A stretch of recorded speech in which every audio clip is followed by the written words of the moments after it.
The unsurpassed, penetrating, and perfect truth is seldom met with, even in 100,000 myriad kalpas. Now we can see and hear it.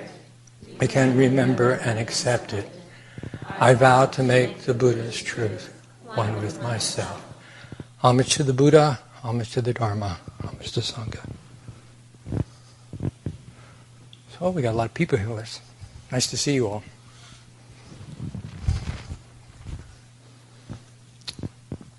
So what I'd like to talk about this morning is what I myself consider to be the Buddhist concept of trust. Okay? And I think, as we know, trust is a concept like commitment or faith that some of us get a little leery when we hear these words sometimes. Maybe with good reason. So I like to go to the dictionary and look up a word because, well, as a kid I couldn't read, so I didn't go to the dictionary very much, but now I can somewhat read. So I looked up the word trust, and the way it's actually a really long definition of trust. There's 8 or 9 different definitions, because whether it's used as a verb or a noun, it means slightly different things. But I'm going to go with the verb meaning. So Webster's dictionary says that trust is a concept. No, where is it down here? Okay. Trust is firm belief or confidence in the honesty, integrity, reliability, justice of another person or thing. And I'll also add that trust is about, as a verb, is about trust in yourself. It's just not about things external to you, but it's about trust in yourself. So as you know, in Buddhism, we take refuge, which is really a form of trust. And we take this refuge in the 3 treasures, Buddha, Dharma, and Sangha. This is one of the first things we do if we want to consider ourselves Buddhists. This refuge, this trust in these things. Great Master Dogen thought these refuges were so essential that he included it as part of our precepts. So those things that help us live our life in a moral and ethical and really happy way. Master Jiyu also really stressed the importance of the 3 refuges. Knowing the nature of people very well as she did, she said that it's somewhat easier to take refuge in the Buddha and the Dharma than it is in the Sangha. Because, of course, the Sangha is people. And people are a little bit more complicated, difficult, interesting. It's a good way to put it. Than, the Buddha was long ago. I mean, even our own Buddha nature, well, it's in here. But things external to us are not necessarily easy things to take refuge in, okay? And she was also pretty clear that you have to take all 3 refuges. It's not sufficient, she felt, if you really wanted to practice Buddhism, to just take this one and that one. Or I'll take this one today, but I'll, Sangha refuge, no. And the Sangha refuge doesn't mean you have to go around talking to people about yourself and practice all the time. It's just the willingness to be and train with other people.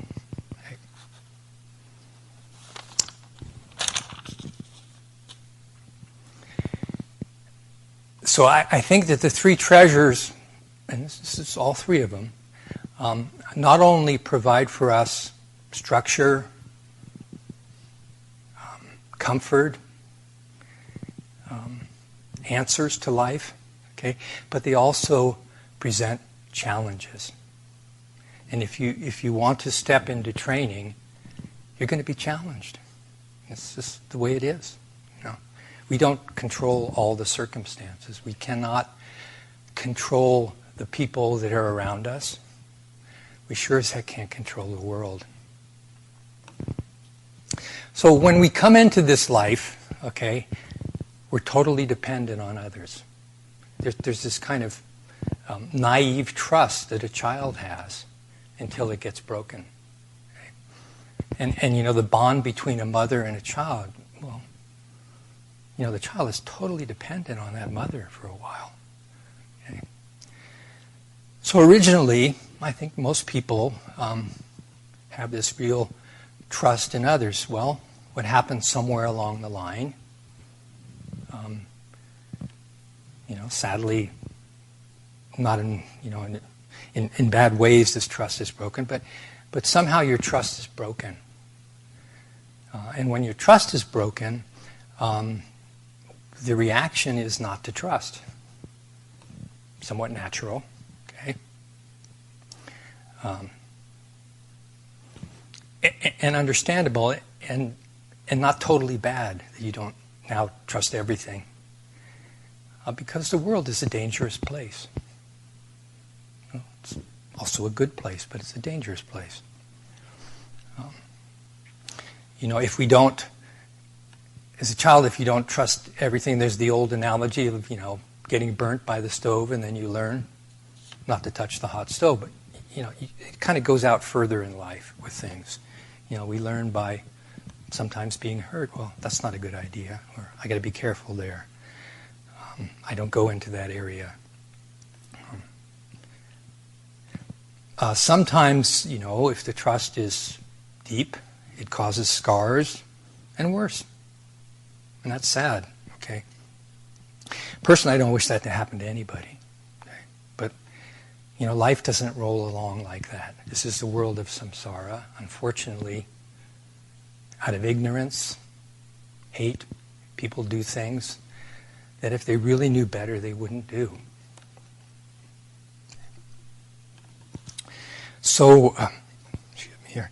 In my life, I can say that I was fortunate. You know, I came from a very loving family, and I didn't get hurt that much that I can remember. You know, I mean, there were little things. You know, sometimes the girl I really had a crush on went with somebody else.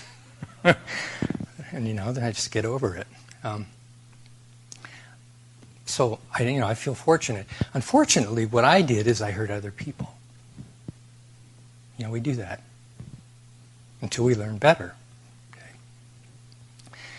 And I want to make it clear here in talking about trust. I'd also say, you know, that if you hurt other people, at least for me, you have a sorrow that stays with you. That's the karmic consequence. I mean, you don't have to wallow in that, but there's a sorrow. It's a karmic consequence. Okay? So I want to make it clear right here that some hurts that happen to us when we are young or later in our life can be very difficult to heal from. I'm not naive. Okay? And as a consequence, sometimes trust becomes a difficult issue for us. The trust of a child, as I said, is a naive trust. Okay? In some ways, it's a blind trust. Well, what we realize as we go on in life is that we have to meld trust and wisdom together. We got to look at what we're going to trust.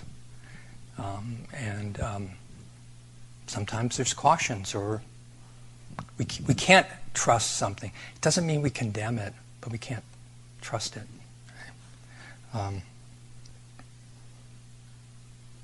Reverend Master Jiyu used to always use this quote, and I think it's an Arabic saying. She said, "Trust God and tie your camel." In the desert, your camel is your means of transportation and shipment. It's carrying your water, it's carrying your food, it's carrying your tent. Okay, if you don't tie the camel during the night, well, when you get up in the morning, the camel could be gone, and you're in trouble. You know, you're in the desert, you're in trouble without water, without food, without shelter. Okay? So spiritual trust is not blind trust. As I said, you have to bring trust and wisdom together. Okay? You have to look at it as, what you're going to trust and think about it. And I would say, keep a bit of an open mind in that regard. As I've said before, if we perceive that we have been hurt or wronged, it's somewhat natural to not trust someone and to be leery of others. If we choose to, we can come to a dead end here. That can be our way of viewing life, not trusting. And we can invest in the little voice that says, I can't trust anyone, ever. Well, that's one choice. Or we can choose to refine our trust. Have a good look at what the problem really is. Just throw out some questions here. Did we go into a situation with expectations or ideals that maybe aren't realistic? We're famous for this as human beings. We've got expectations. Do we have right view? Are we viewing the situation clearly? The mind has an insidious way of clouding our vision.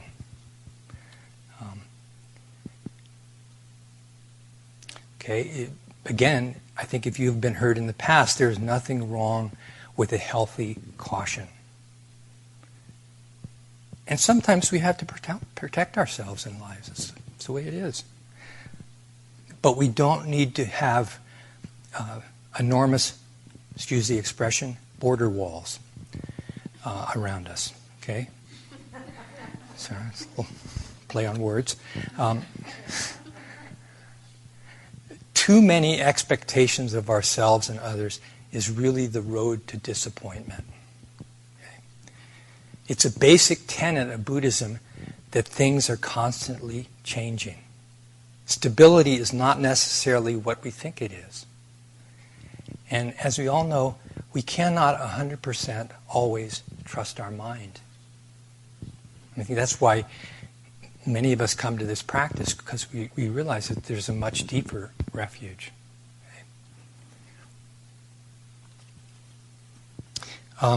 It's for sure that life doesn't go according to our plans.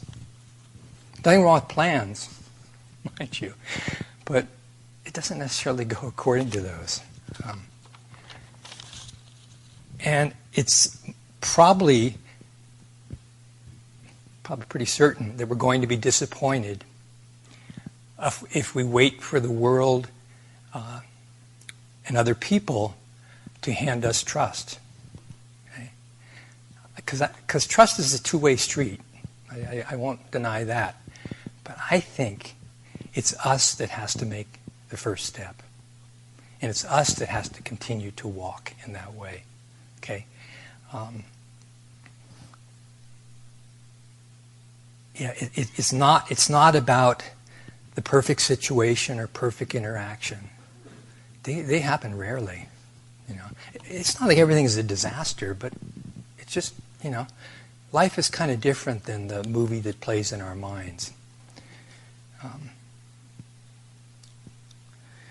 And the thing is, on our part, we can always make something positive and hopeful out of a bleak-looking scenario. We don't have to deny that it's bleak, but we can actually take something from it. Okay? We can stop the wheel of karma right now for ourselves. Okay? It's not about stopping it for other people. It's about ourselves. That's what we have control of. So recently, and I've talked about this in the last 2 or 3 Dharma talks I've given, I read a book by the Dalai Lama and Archbishop Desmond Tutu. It's called The Book of Joy. Okay, these are 2 of our real, elder religious statespersons, okay, who've lived remarkable lives and very difficult lives. Okay? And in this book, they talk about the factors that lead the factors that have the greatest influence in increasing our happiness. In other words, the pillars of joy. Okay? And I'm just going to talk about the first one here. You can read the book if you want. The first of the pillars is our ability to reframe our situation more positively. It's not about a Pollyanna view of life. I don't think you can say that either the Dalai Lama or Desmond Tutu suffer from a naive or foolish trust. They're not naive or foolish people. They're remarkable, kind, compassionate people, but they're not naive. They've been through a lot, and I don't think that actually anyone should have to go through all that. It would be nice, to go see all that suffering. But they came out of the tunnel of these horrors with a bright and positive mind. They're grateful for and in life. And that's what they practice daily.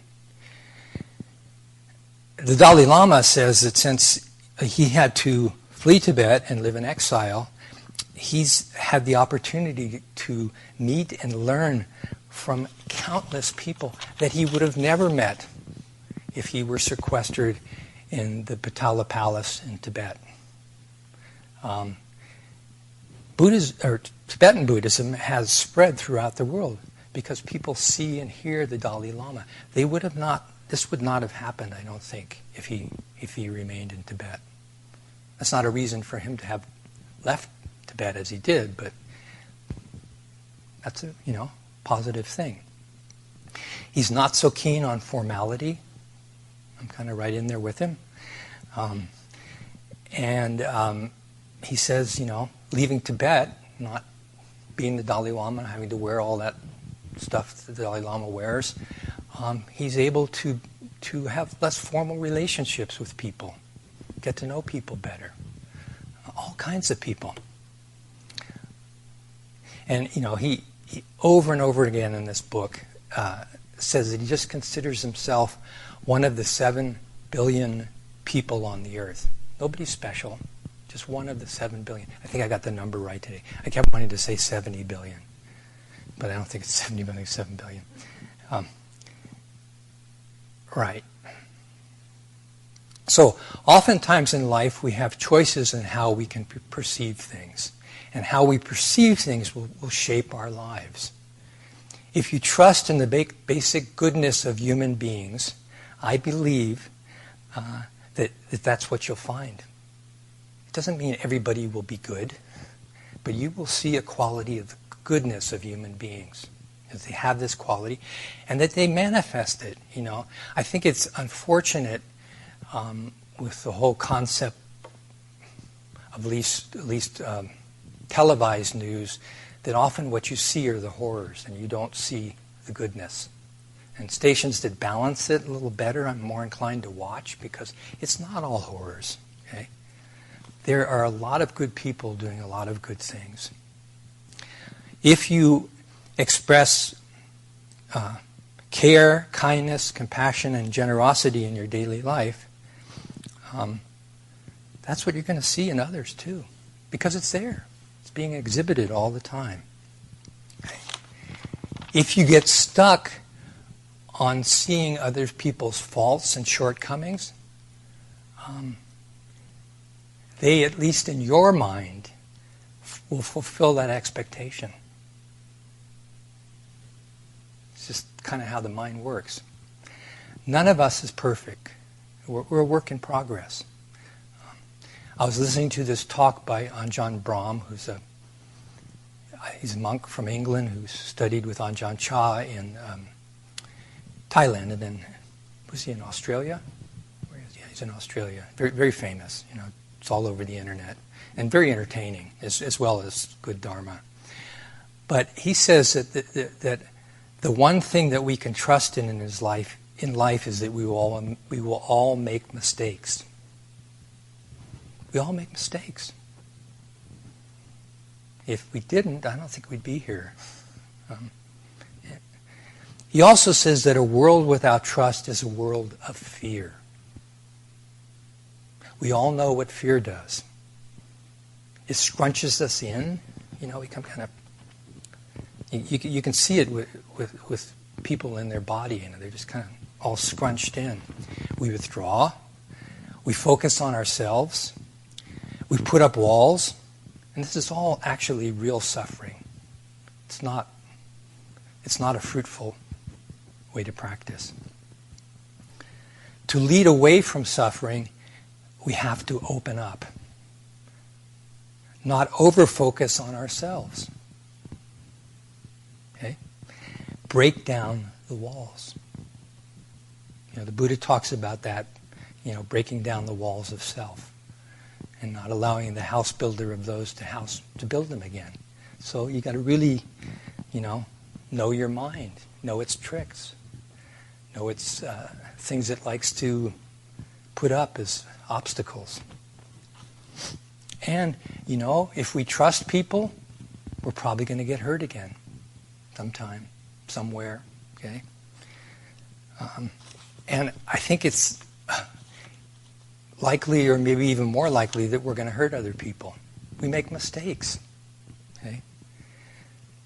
It's not great, but it's the way it is, and we can do something about those.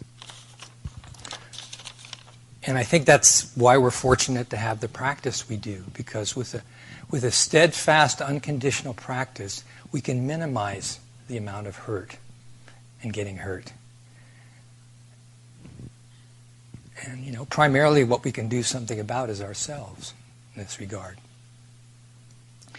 We can be kinder and more compassionate to people unconditionally today, not waiting for all the conditions to align so we can then put our bid in. Okay?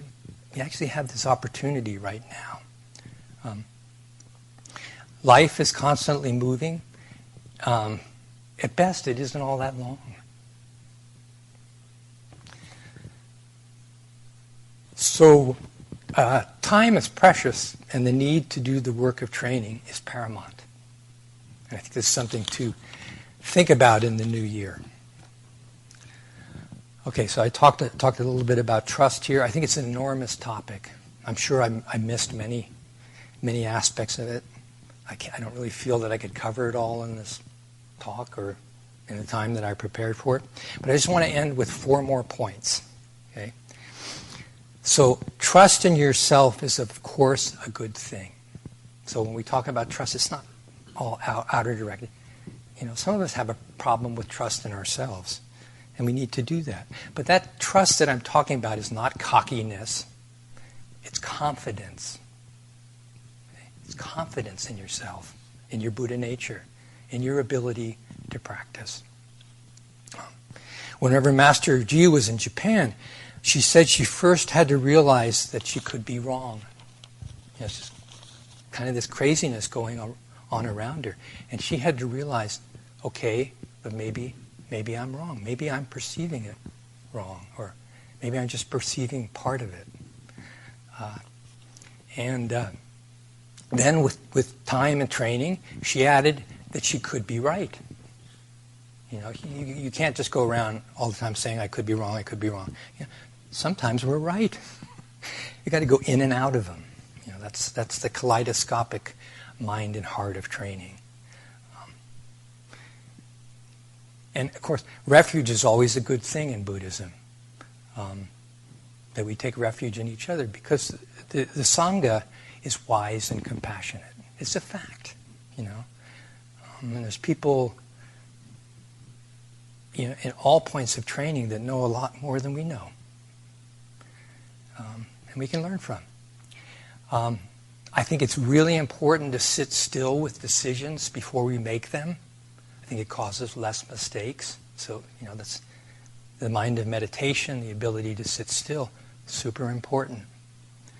Okay, my second concluding point is that kindness and the hard work of putting kindness into practice in daily life, rather than succumbing to fear and upset, really works. Okay? It really works. Kindness comes to fruition. Kindness breeds kindness. It's undeniable. Okay? It's actually now scientifically proved if we need that. We know that parts of our brain, when we show compassion and kindness, light up in the best of all ways. Okay? They function well. And this is what the scientists are saying. Okay, third point. So the Buddha talked about friendship, and he expressed the importance of friendship in our practice. It's not this solo practice. We practice together. Okay, we ourselves have to practice for ourselves, but we practice together. And the friendship that the Buddha spoke of is more about a universal friendship. It's not an exclusive friendship, but a universal friendship he's talking. Of course, we get along better, or it's easier going with certain people than other people. That's okay. I don't think that's seems to be the way it is. We're different people, okay, and so different people resonate with us. But again, I'll stress that we need to keep the door open. Watch our selfish likes and dislikes, because selfishness just has a way of getting in there. Okay, be careful in our expectations and judgments of others. Oh no, I did this funny thing here. Oh yeah, no, it's okay still. I had to rearrange my points. But if you've ever seen the comedy The Detective with Steve Martin in it, it's a comedy, okay? So you won't expect great earth-shaking truths from it. But I thought it was quite interesting what they did in it. So one of his chief tools of investigation is to create these lists. This woman, Carlotta, has been murdered. So what he does is he creates this list of friends of Carlotta, enemies of Carlotta. Well, the difficulty is that people are kind of going in and out of those lists. They're not staying on one side of it. And it makes you kind of think a bit. And of course, this is a comedy. But I think in real life we have a way of creating a friends and enemies list if we're not careful. And I just wonder if that's such a good idea. Could we possibly be passing judgment? And could we possibly not be seeing what is actually going on? I don't know. You can train for a really long time and you're still susceptible to that trick of the mind, okay, that you don't actually see clearly.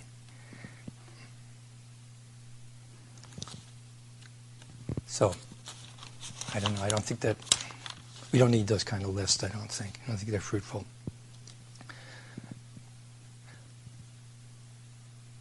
So let me. The last point. Kind of hope I didn't confuse these, but I don't know. I don't think so. So the last point I wanted to talk about was when the Buddha talked about friendship in practice. Oh God, no. Excuse me, I got confused here. I'm just going to continue on friendship here. Okay. So when the Buddha talked about friendship, he said that a good friend is someone, he lists all these qualities, and one of these qualities is that a good friend is willing to tell us what is hard to hear. Because I don't know about you, but I often want, people that are going to tell me what I want to hear around me. But actually, a good friend is willing to tell us what is hard to hear. Because we all need to hear what is hard to hear sometimes. And hard to hear means we just got stuck. Okay. So last point. I hope I didn't totally confuse that. But the last point here about trust is that the model of a Buddhist monastery is one based on trust. That comes from way back. Comes from the Buddha. We the monks here trust that if we do our practice wholeheartedly, that people will come and that people will support us. And they do. You do come and you do support us, and it's a wonderful thing. When Ajahn Chah went to England with a few of the Western monks to see about establishing a place there, he said, "Oh, you should do the alms round in England." And the monks kind of blanched, well, I don't know, I don't know, that might not go over so good. And so he asked them, he said, "Are people generous in England?"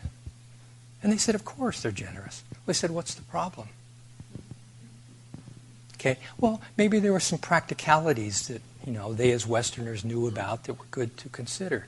But the basic thing of generosity, it's universal.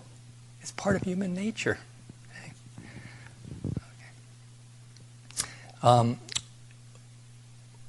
We, the monastery, trust in people practicing with us.